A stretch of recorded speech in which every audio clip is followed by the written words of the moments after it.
hivyo unajua kuwa Donald Trump mpaka sasa hivi kachanganyikiwa, haelewi yani katika hii vita. Just imagine katika hii vita, juzi alihojiwa na Fox News, mmoja ya chombo cha habari pale Marekani, kuhusiana na situation ya vita. Mpaka sasa hivi anasema ameshinda vita hii, ameshinda.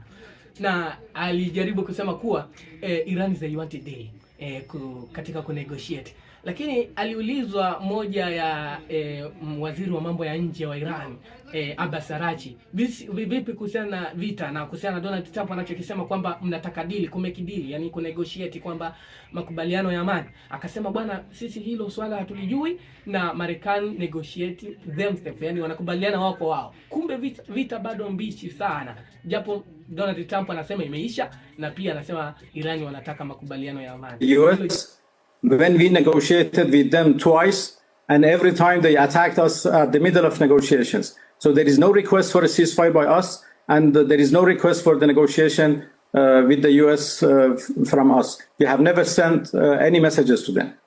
Juzi katika cabinet meeting ambao aliita mwenyewe mawaziri wa mambo ya nje ya Ulaya na Marco Rubio, waziri wa mambo ya nje ya Marekani, alikuwepo, alijaribu kuelezea kalamu kwa dakika 5. Yani amesifia kalamu yake kwamba ni very expensive, maana yake inachukua $5 kimarekani ni 10,000. Alafu akasema kwamba imetengenezwa na gold. Yani amechukua, just imagine, katika jambo la serious issues about politics, amejaribu kuelezea kalamu kwa dakika 5. Kitu ambacho kimewapelekea Off the Cup podcast ya Marekani ambayo ilikontroliwa na Sarah Elizabeth.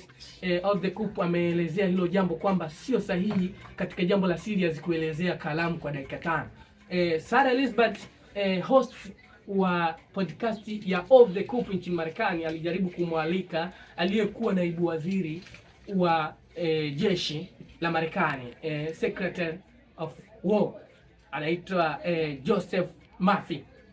Alimwalika katika hiyo podcast, walijaribu kulizungumzia hili swala la kuelezea kalamu kwa dakika 5, kitu ambacho sio sahihi. This pen is very inexpensive, but it writes well. Too much publicity, but they do treat me well, Sharpie.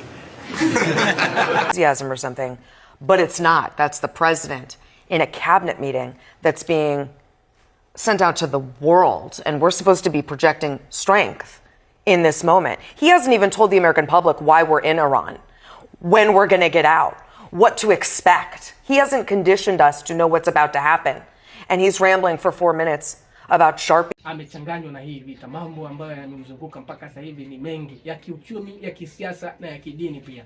Kwa hiyo Donald Trump bado hatoi kauli iliyo sahihi, ni kwamba Iran wanataka dili, ni kwamba kashinda vita au la.